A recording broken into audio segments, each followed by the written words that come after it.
sou do meu. Olá, meus irmãos. Primeiramente, quero expressar minha alegria de estar aqui com vocês para partilhar de um tema tão especial, para partilhar sobre a Eucaristia, iniciando essa nova série do programa Duque em Alto, que já diz tudo, mar adentro, mais profundo.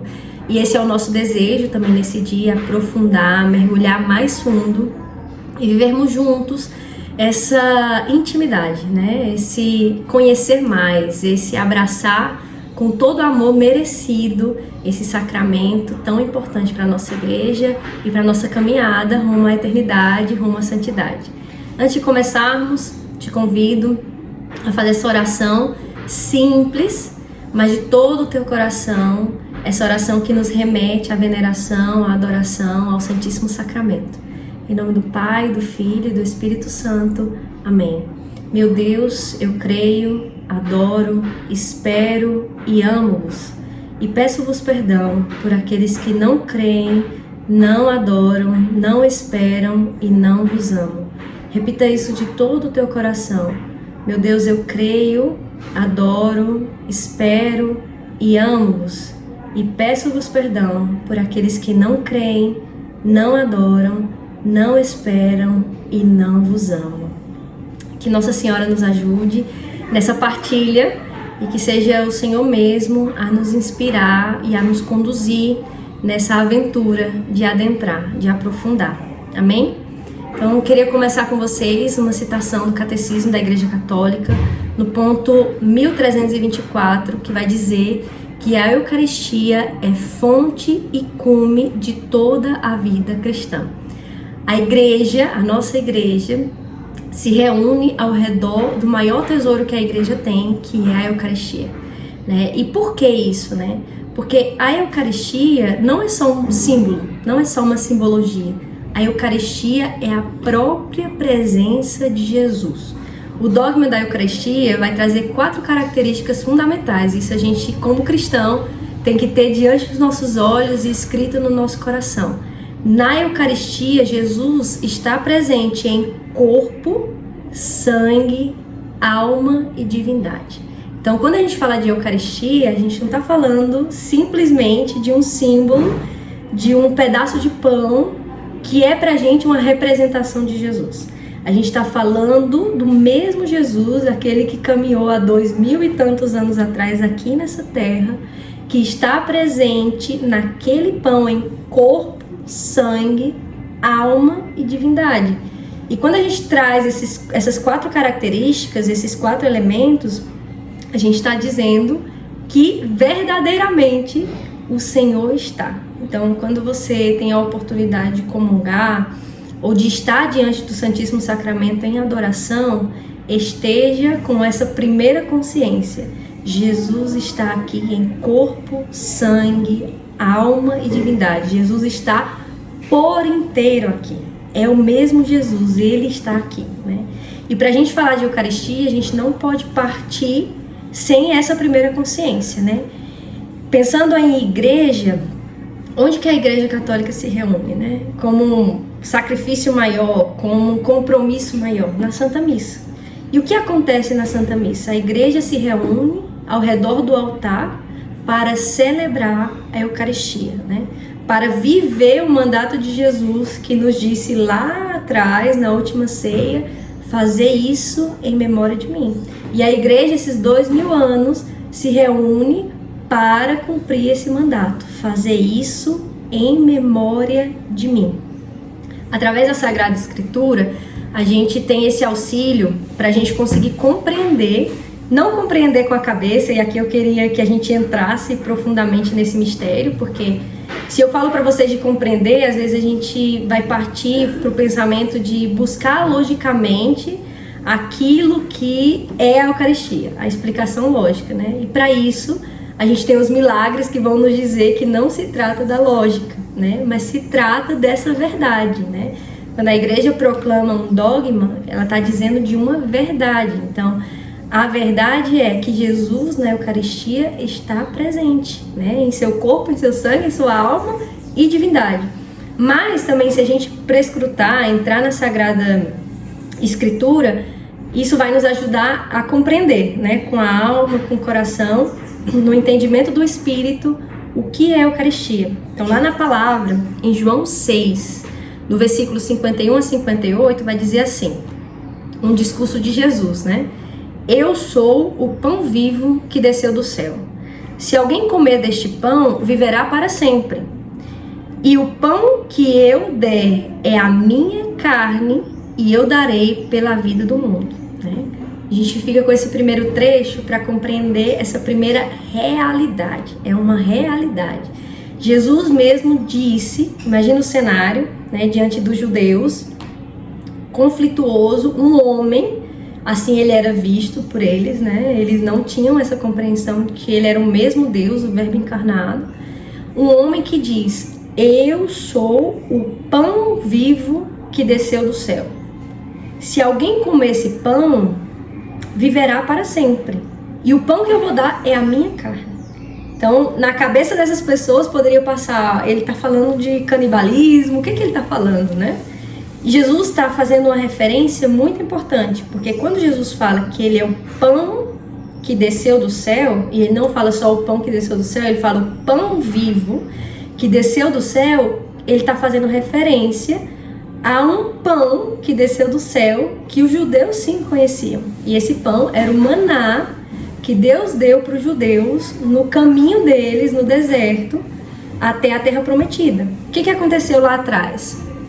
Também a Sagrada Escritura vai nos dizer que Deus, libertando o povo de Israel do Egito, e o povo que caminha no deserto durante 40 anos, tinha a sua fome saciada com um pão, uma massa que caía do céu, né? E eles recolhiam, e através dessa massa, chamada de maná, eles se alimentavam. Então, fazer referência ao pão que desceu do céu, e a gente não vê pão descer do céu, não sei vocês, mas eu nunca vi, eu vejo água descer do céu, né? Mas pão que desceu do céu, logo a memória dessas pessoas que escutavam esse discurso de Jesus é referente ao maná, que foi o pão que desceu do céu. Só que Jesus vai dizer, eu sou o pão vivo. Ou seja, não é só aquela massa que eles pegavam, trabalhavam e se alimentavam, assavam, faziam outras coisas.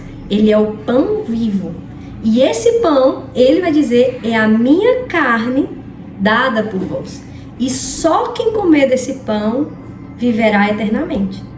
E mais pra frente, justamente para desfazer essa confusão e essa referência com o maná, Jesus vai dizer, não é como os vossos pais, né? Não é como os pais de vocês que comeram e morreram. Mas quem comer desse pão, Jesus, como esse novo maná, viverá para sempre. E se a gente pensar que o maná foi o alimento que conduziu o povo de Israel para chegar à Terra Prometida, que era a promessa de Deus para aquele povo, a gente pode entender aqui que a Eucaristia é o alimento que vai nos conduzir à vida eterna. E que sem ela é impossível chegar lá. Sem a Eucaristia, a igreja, e nós como igreja militante, ou seja, como quem estamos aqui em peregrinação, não conseguimos chegar à Terra Prometida.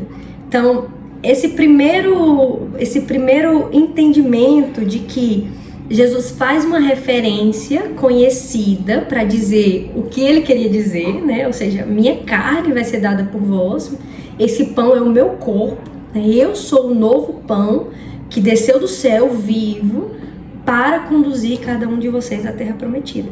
E esse primeiro entendimento de que existe sim uma referência, mas existe uma grande diferença, né? O maná era um alimento que Deus dava para o povo. E agora o que acontece com a Eucaristia é que o mesmo Deus se faz alimento para que nós possamos passar por essa terra, na igreja militante, caminhar aqui e chegar à vida eterna. Então não é a simbologia, não é o alimento dado por Deus, é o Deus que se faz alimento. E essa chavinha tem que mudar aqui. Quando a gente contempla, quando a gente recebe a Eucaristia, a gente não está recebendo um pão que vai nos ajudar a chegar lá.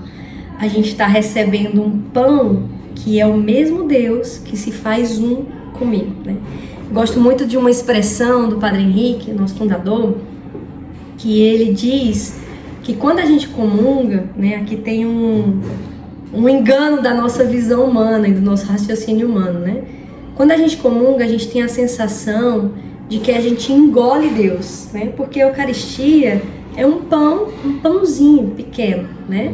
Então a gente tem essa ligeira impressão de que a gente engole Deus e a gente pode pensar que a gente tem essa capacidade, né? De ter Deus, que é infinito, infinitamente maior do que nós, dentro de nós.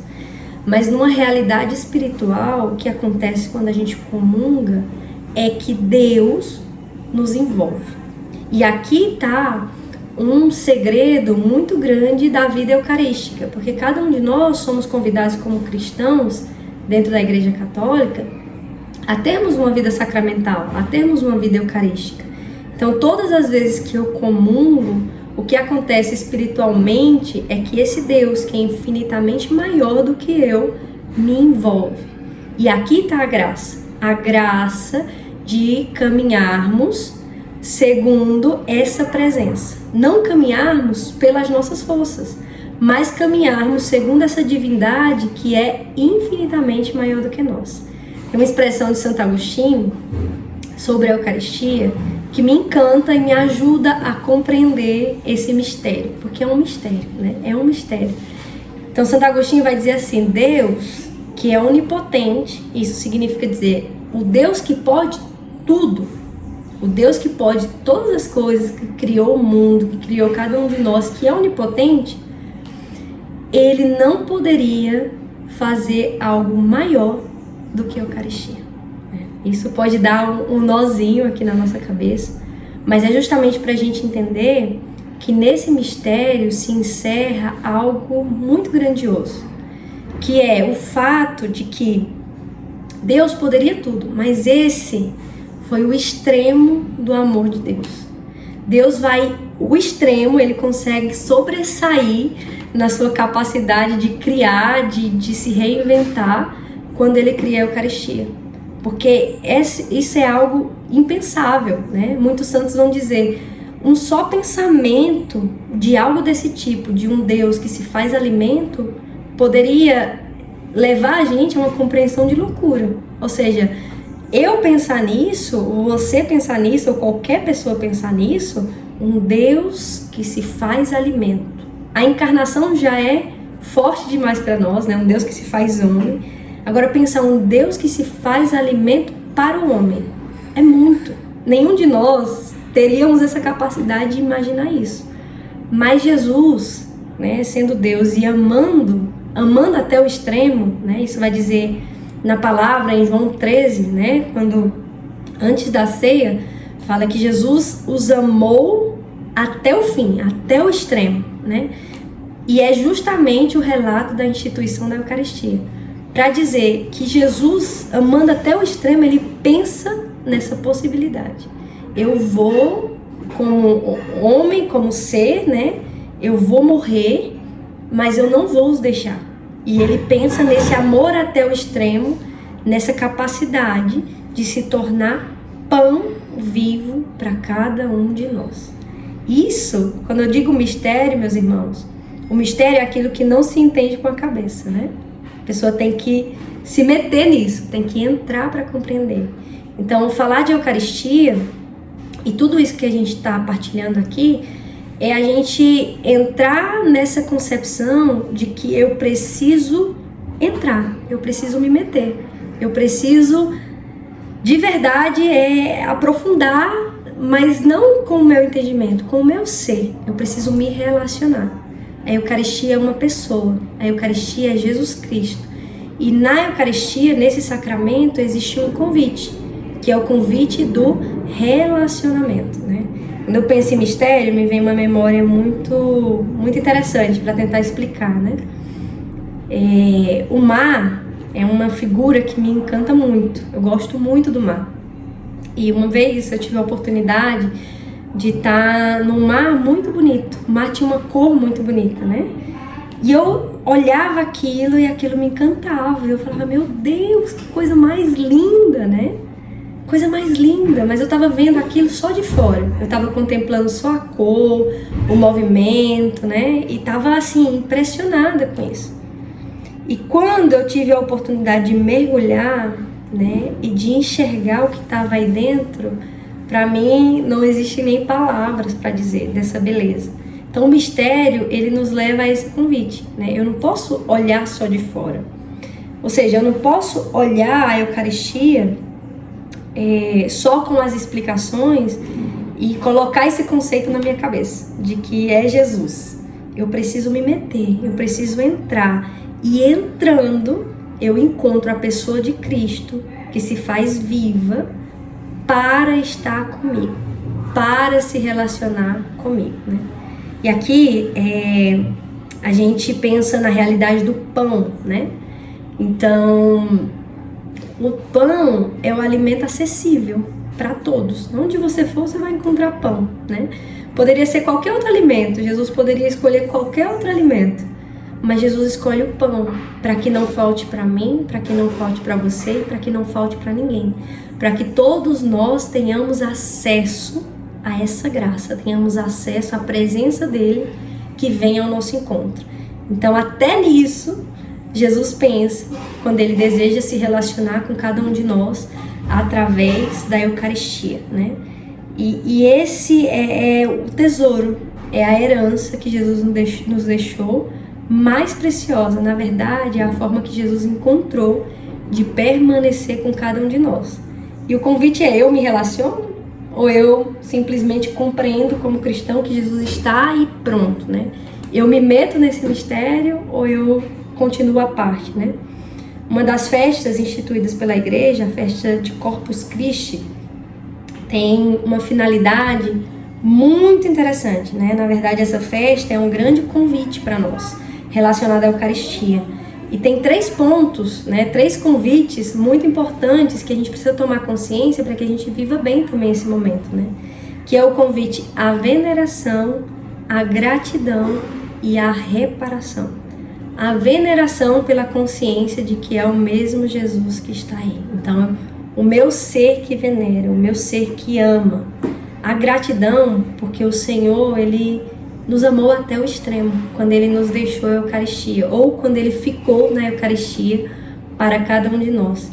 E a reparação, porque infelizmente muitos cristãos, até cada um de nós podemos ter passado por isso em algum momento, de não reconhecermos essa presença. Quantas capelas com Jesus abandonado aí pelo mundo, quantos sacrilégios acontecendo, sobretudo nesse tempo. É o mesmo Jesus que sofre e que revive a sua paixão a cada dia, em cada um desses atos. Mas, meus irmãos, a grande graça é que eu e você somos convidados a amá-lo na Eucaristia, a permanecermos com ele, a fazermos companhia a Jesus, né? E esse convite, ele não pode ficar sem resposta, né? É o mesmo Jesus que nos espera todos os dias, o mesmo Jesus. São Bernardo, ele um dia tem um escrito dele que ele vai dizer, né, que um dia ele se pegou nesse conflito, mas Jesus é divino, como Jesus ele pode se colocar nessa condição, né? E ele dizia a Jesus: mas Jesus, tá bom, tudo bem, você quer ficar conosco, não precisa você ficar nas capelas abandonados, escolhe um dia onde você vai vir na Eucaristia e as pessoas vão te encontrar, né? E aí ele vai evoluindo no seu diálogo. Ele fala: então, só na missa, Jesus, né? Você fica abandonado, não é justo. Não é justo, ele respondia isso, não é justo, não convém a sua divindade, né? Essa realidade. E Jesus falava: não, eu preciso estar, eu quero estar. Não, Jesus, então fica nas capelas só durante o dia. Não, eu quero estar à noite, porque se alguém chega às 5 da manhã, eu já quero estar, eu quero me encontrar, né? E aí ele fala: Jesus, mas não convém a sua divindade. E Jesus responde para ele em oração: isso, Bernardo, não convém a minha divindade, mas convém ao meu amor, né? Não é sobre aquilo que convém ou não convém, aquilo que é justo ou que não é justo. É sobre o amor de um Deus que não quer ficar longe de nós. É sobre um amor de um Deus que quer nos acompanhar em cada etapa, em cada momento da minha vida. Então, meus irmãos, eu faço essa partilha com vocês e a gente teria muitas coisas para partilhar ainda sobre a Eucaristia, mas o meu intuito único é te deixar com essa inquietação, né? Qual é a minha atitude diante desse amor extremo do Senhor? Qual é a minha resposta diante de um Deus que aceita estar abandonado para me esperar, para estar disponível no momento que eu necessite? Qual é a minha postura? Qual é a minha posição? Aqui está o convite à intimidade, ao relacionamento, a se fazer um com o Senhor que se faz pão por cada um de nós e que se dá por inteiro. Jesus se dá por inteiro. Te convido também a aprofundar, a conhecer dos milagres eucarísticos, a ter uma vida eucarística. Esse é o convite, a ter uma vida eucarística, a reparar as dores do coração do Senhor por tantos sacrilégios. Você pode fazer isso, você é chamado a isso. Fica com Deus, que a tua vida seja transformada pela Santa Eucaristia e que a gente possa viver essa comunhão como irmãos, como igreja, através desse sacramento. Deus te abençoe muito e muito obrigada por esse momento de partilha. Onde eu irei? Para onde eu irei? Se eu sou